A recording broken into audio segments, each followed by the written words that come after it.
जय हिंद। नमस्कार साथियों, कैसे हैं आप सभी लोग। उम्मीद करते हैं कि आप सभी लोग अच्छे होंगे। और साथियों, आप सभी लोग की तैयारी जो है बिल्कुल ही अच्छी तरीके से चल रही होगी। तो साथियों, आज की इस क्लास में हम सभी लोग जो है आरआरबी ग्रुप डी एग्जाम 2026 के लिए जो है टॉप ऐसे इंपोर्टेड और चुनिंदे प्रश्नों को देखेंगे, जो कि साथियों आपके आरआरबी ग्रुप डी के एग्जाम के लिए काफी ही इंपोर्टेंट है। और साथियों, आप लोग का आरआरबी ग्रुप डी का एग्जाम डेट आपको पता है जारी कर दिए गए। और आप लोग का एग्जाम जो साथियों ये 3 अगस्त से स्टार्ट होगा और 21 अगस्त तक आप लोग का एग्जाम चलेगा।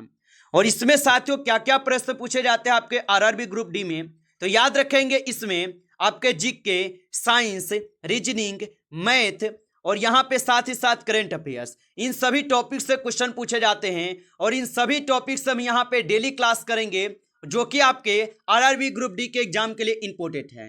तो यदि आप इस बार सिलेक्शन चाहते हैं तो इस क्लास को बिल्कुल आप अच्छे से देख के जाएंगे। तो चलिए क्लास को स्टार्ट करते हैं और देखिएगा क्वेश्चन जो है क्या पूछे गए। और यहां पे प्रश्न आपसे पूछे गए हैं पहला नंबर कि भारत का पहला डिजिटल विलेज जो है कौन सा है। चलिए बताइएगा। ये सभी क्वेश्चन हम काफी इंपॉर्टेंट क्वेश्चन लिए हैं, जो कि आपके एग्जाम में 100% आपको पूछेगा ये सभी क्वेश्चन। और बताइए कि भारत का पहला डिजिटल विलेज कॉलेज जो है कौन सा है। तो यहां पे इस क्वेश्चन का आप सही जवाब जो है ऑप्शन ए को करेंगे। ऑप्शन यहां पे ए जो है सही जवाब हो जाएंगे। चलिए अगला प्रश्न यहां पे देखिएगा, 2 नंबर क्वेश्चन है कि भारत छोड़ो आंदोलन किस वर्ष जो है शुरू हुआ था। 100% ये क्वेश्चन आएंगे, आप इसको अच्छे से याद रखिएगा। वीवीआई क्वेश्चन है कि भारत छोड़ो आंदोलन किस वर्ष से शुरू हुआ। तो भारत छोड़ो आंदोलन होते हैं 1942 में। ऑप्शन यहाँ पे सी सही जवाब है, याद रखेंगे 1942 में। पूरे डेट के साथ पूछे तो 8 अगस्त 1942 में हुए थे। अगला प्रश्न यहाँ पे देखेंगे कि समुद्रगुप्त को भारतीय नेपोलियन किसने कहा था। चलिए बताइएगा आप यहाँ पे कि समुद्रगुप्त को भारतीय नेपोलियन किसने कहा था। तो समुद्रगुप्त को भारतीय नेपोलियन कहे हुए थे बी.एन. स्मिथ। ऑप्शन ए यहाँ पे आप लोग का जो है सही जवाब होगा, बी.ए. स्मिथ कहे थे। चलिए अगला प्रश्न यहाँ पे देखेंगे और प्रश्न है कि भारत का सबसे पुराना उच्च न्यायालय कौन सा है। चलिए लगाइएगा यहाँ पे आंसर। किसी भी क्वेश्चन का आंसर आपको पहले से आ रहा हो तो आप कमेंट करके जरूर बताइए और लास्ट में स्कोर जरूर बताइएगा कितना क्वेश्चन सही हुआ है। और भारत का सबसे पुराना उच्च न्यायालय कौन सा है, तो आप बताएंगे कोलकाता हाई कोर्ट, जो भारत का सबसे यहाँ पे पुराना उच्च न्यायालय होगा। चलिए अगला प्रश्न देखेंगे, एग्जाम में आने वाला क्वेश्चन यहाँ पे है कि अजंता की गुफाएं किस नदी के किनारे स्थित है। चलिए लगाइए आंसर क्या होगा। तो अजंता की गुफाएं किस नदी के किनारे स्थित होगा। तो अजंता की गुफाएं हो जाएंगे आपके यहाँ पे कहाँ पे, तो बाघूरा नदी पे हो जाएगा। ऑप्शन यहाँ पे बी जो है सही जवाब हो जाएंगे, याद रखेंगे। अगला क्वेश्चन देखेंगे आपके एग्जाम में छपने वाला क्वेश्चन है कि पंचतंत्र के रचयिता जो है कौन है। वेरी वेरी इंपॉर्टेंट क्वेश्चन है आपके एग्जाम के लिए। और बताएंगे कि पंचतंत्र के रचयिता कौन है। तो पंचतंत्र के रचयिता हो जाएंगे विष्णु शर्मा। ऑप्शन बी को आप सही जवाब करेंगे, विष्णु शर्मा हो जाएंगे। चलिए अगला क्वेश्चन यहाँ पे देखिए जो एग्जाम में आपके छपेगा। भारत का मैनचेस्टर जो है किससे कहा जाता है। चलिए बताइए, भारत का मैनचेस्टर किससे कहते हैं। तो भारत का मैनचेस्टर कहते हैं आपके अहमदाबाद को। ऑप्शन यहाँ पे सी जो है सही जवाब होगा। अगला प्रश्न देखेंगे जो सीधे आपके डायरेक्ट एग्जाम में पूछेगा कि मंगल पांडे को कहां जो है फांसी दी गई। चलिए बताइए, काफी इंपॉर्टेंट वीवीआई क्वेश्चन है, इन सभी को याद करते चलेंगे। मंगल पांडे को कहां पे फांसी दी गई, तो आप बताएंगे मंगल पांडे को फांसी दिए गए थे कहां पे, तो बैरकपुर में दिए गए थे। ऑप्शन बी यहाँ पे इस क्वेश्चन का जो है सही जवाब हो जाएंगे। अगला प्रश्न देखेंगे कि किस भारतीय को मिसाइल मैन जो है कहा जाता है। चलिए बताएंगे, तो किस भारतीय को मिसाइल मैन कहा जाता है। तो मिसाइल मैन कहते हैं किसे, डॉक्टर एपीजे अब्दुल कलाम को कहते हैं। ऑप्शन यहाँ पे सी सही जवाब है। अगला प्रश्न देखेंगे आपके एग्जाम में पूछे जाने वाला कि महाबोधि मंदिर किस धर्म से संबंधित है। चलिए बताएंगे आप यहाँ पे, तो महाबोधि मंदिर जो है किस धर्म से संबंधित हो जाएगा। तो महाबोधि मंदिर जो है ये आपके बौद्ध धर्म से संबंधित हो जाएगा। ऑप्शन बी को आप यहाँ पे सही जवाब करेंगे। अगला प्रश्न यहाँ पे जो सीधे सीधे एग्जाम में आएगा कि राजतंत्र गिनी के लेखक कौन है। चलिए बताएंगे आप यहाँ पे कि राजतंत्र गिनी के लेखक कौन हो जाएंगे। चलिए, तो राजतंत्र गिनी के लेखक यहाँ पे आप बता देंगे कलहन हो जाएंगे। ऑप्शन यहाँ पे बी सही जवाब हो जाएगा। चलिए अगला प्रश्न यहाँ पे देखेंगे और प्रश्न है कि भारत का पहला उपग्रह आर्यभट्ट कब जो है प्रक्षेपित किया गया था। चलिए लगाइएगा यहाँ पे आंसर। तो भारत का पहला उपग्रह आर्यभट्ट कब प्रक्षेपित किया गया, तो यह प्रक्षेपित किए गए थे 1975 में। ऑप्शन यहाँ पे बी जो है सही जवाब है 1975 में। चलिए अगला प्रश्न यहाँ पे आप देखेंगे। प्रश्न है कि भारत की पहली महिला राज्यपाल कौन थी। चलिए बताइएगा आप यहाँ पे। तो भारत की पहली महिला राज्यपाल कौन थी, तो भारत की पहली महिला राज्यपाल जो है सरोजिनी नायडू हो जाएंगे। ऑप्शन सी जो है यहाँ पे सही जवाब हो जाएंगे सरोजिनी नायडू। आप अच्छे से इनको याद रख लेंगे। अगला क्वेश्चन यहाँ पे दिए गए क्वेश्चन है कि लोनार झील जो है ये किस राज्य में स्थित है। चलिए बताएंगे आप यहाँ पे। तो लोनार झील किस राज्य में स्थित हो जाएगा, तो लोनार झील स्थित हो जाएंगे कहाँ पे, तो ये महाराष्ट्र में स्थित है। ऑप्शन यहाँ पे बी सही जवाब है महाराष्ट्र में स्थित होगा। चलिए अगला प्रश्न यहाँ पे आप देखेंगे। प्रश्न दिए गए हैं कि किस राज्य को भारत का चावल का कटोरा जो है कहा जाता है। तो किस राज्य को भारत का चावल का कटोरा कहते हैं, तो यहाँ पे इस क्वेश्चन का सही जवाब जो है ऑप्शन बी हो जाएंगे छत्तीसगढ़। ऑप्शन यहाँ पे बी सही जवाब होगा। चलिए अगला प्रश्न यहाँ पे देखिएगा कि संविधान सभा के अस्थायी अध्यक्ष जो है कौन थे। चलिए बताइए। और साथियों आप अभी तक इस क्लास को लाइक नहीं किए हैं तो आपसे छोटा सा रिक्वेस्ट हम करेंगे, आप लोग इस क्लास को एक बार लाइक करेंगे।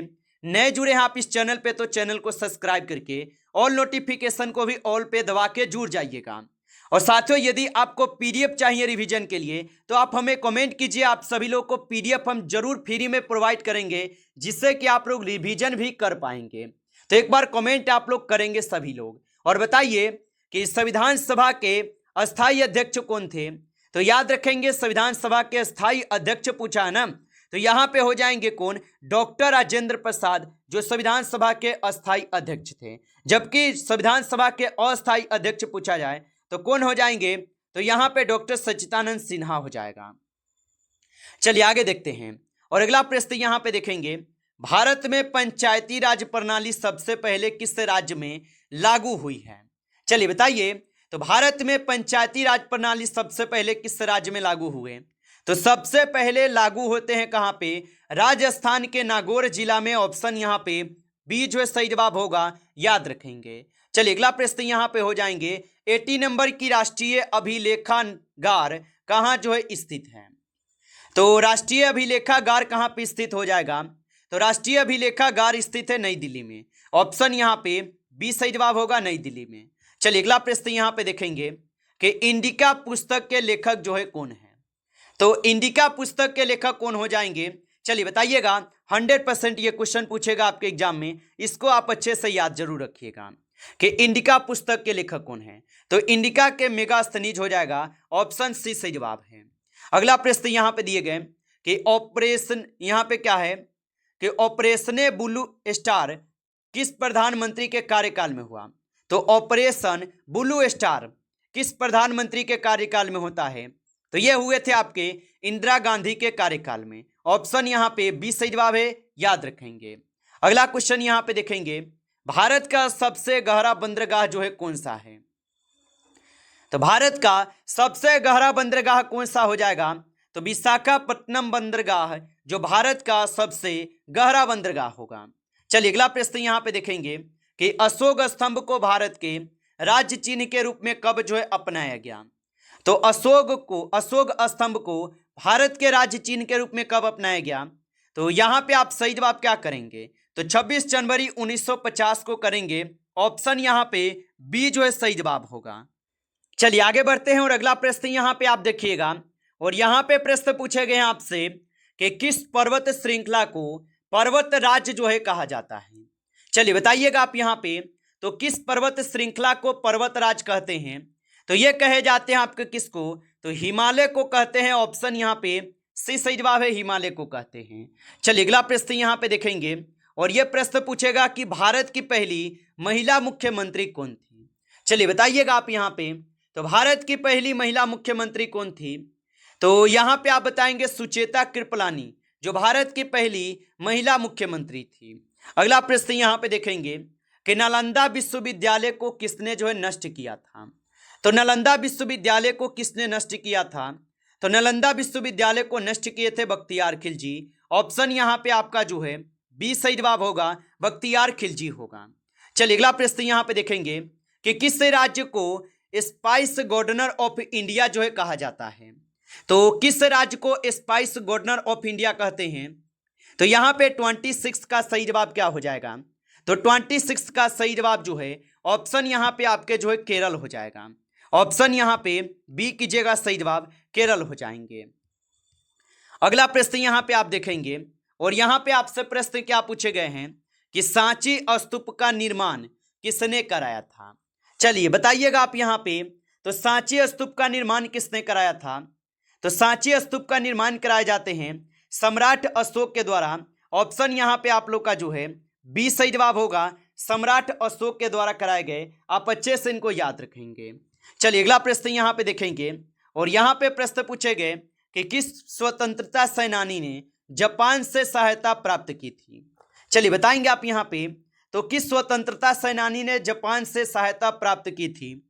तो ये क्यों हो जाएंगे। तो यहाँ पे आप सही जवाब क्या लगाएंगे। तो यहाँ पे 28 का आप सही जवाब बी कर देंगे, सुभाष चंद्र बोस हो जाएंगे, जो कि जापान से सहायता प्राप्त की थी। चलिए अगला प्रश्न यहाँ पे आप देखेंगे और यहाँ पे प्रश्न आपसे दिए गए 29 क्वेश्चन है कि भारतीय संगीत का पिता माह किसे कहा जाता है। चलिए बताएंगे आप यहाँ पे। तो भारतीय संगीत का पितामह किसे कहते हैं। तो भारतीय संगीत का पितामह जो है अमीर खुसरो को कहते हैं। ऑप्शन यहाँ पे जो है बी सही जवाब होगा, अमीर खुसरो को कहते हैं। चलिए अगला प्रश्न यहाँ पे देखेंगे कि किस शहर को पूर्व का वेनिस जो है कहा जाता है। तो किस शहर को पूर्व का वेनिस कहते हैं। तो पूर्व का वेनिस किस शहर को कहते हैं। तो श्रीनगर को कहते हैं। ऑप्शन यहाँ पे बी जो है सही जवाब है, श्रीनगर को कहते हैं। चलिए अगला प्रश्न यहाँ पे है कि लोकमान्य की उपाधि किसे जो है दी गई है। तो लोकमान्य की उपाधि किसे दी गई है। तो लोकमान्य की उपाधि दिए गए हैं बाल गंगाधर तिलक को। ऑप्शन यहाँ पे बी जो है सही जवाब हो जाएगा, बाल गंगाधर तिलक को दिए गए। आप अच्छे से इनको याद रखेंगे। चलिए अगला प्रश्न यहाँ पे देखेंगे और यहाँ पे प्रश्न पूछे गए आपसे भारतीय स्टेट बैंक का राष्ट्रीयकरण जो है कब हुआ था। तो भारतीय स्टेट बैंक का जो राष्ट्रीयकरण होता है, इनका राष्ट्रीयकरण कब होता है। तो इनका राष्ट्रीयकरण 1955 में होता है। ऑप्शन यहाँ पे बी जो है सही जवाब दिए गए। चलिए अगला प्रश्न यहाँ पे देखेंगे आप और 33 क्वेश्चन क्या पूछा है कि अंधा युग के लेखक जो है कौन है। तो अंधा युग के लेखक कौन हो जाएगा। तो अंधा युग के लेखक कौन होगा यहाँ पे। तो यहाँ पे इस क्वेश्चन का आप सही जवाब क्या लगाएंगे। तो धर्मवीर भारती करेंगे। ऑप्शन यहाँ पे बी जो है सही जवाब है, धर्मवीर भारती होगा। चलिए अगला प्रश्न यहाँ पे है कि चक्रवात शब्द का सर्वप्रथम प्रयोग जो है किसने किया था। तो चक्रवात शब्द का सर्वप्रथम प्रयोग किसने किया था। तो ये किए हुए थे कौन। तो यहाँ पे आप 34 का सही जवाब बी कर देंगे। ऑप्शन आपका बी सही जवाब है। चलिए अगला प्रश्न यहाँ पे देखेंगे और यहाँ पे आपसे प्रश्न पूछे गए हैं 35 भारत का सबसे बड़ा मस्जिद कौन सा है। तो भारत का सबसे बड़ा मस्जिद कौन सा होगा। तो भारत का सबसे बड़ा मस्जिद हो जाएगा यहाँ पे कौन। तो आप बताएंगे ताज उल मसाजिद भोपाल। ऑप्शन यहाँ पे आप लोग का जो है सी सही जवाब है। आप अच्छे से इनको याद रखेंगे। नमस्कार साथियों, इस क्लास में जो है आपके टॉप 35 क्वेश्चन थे जो काफ़ी इंपॉर्टेंट क्वेश्चन थे। साथियों यदि आपको क्लास अच्छा लगा हो तो आप इस क्लास को एक बार आप लाइक कर लीजिएगा और नए जुड़े हैं आप इस चैनल पे तो साथियों आप जो है इस चैनल को सब्सक्राइब करके ऑल नोटिफिकेशन को भी ऑल पे दबा के जुड़ जाइए, जिससे कि जब भी कोई नई क्लास हो सबसे पहले क्लास का नोटिफिकेशन आपके पास पहुंच सके। तो चैनल को आप जो है सब्सक्राइब जरूर कर लीजिएगा। चलिए फिर मिलते हैं आपसे एक नेक्स्ट टॉपिक के साथ नेक्स्ट क्लास में। तब तक के लिए जय हिंद, जय भारत।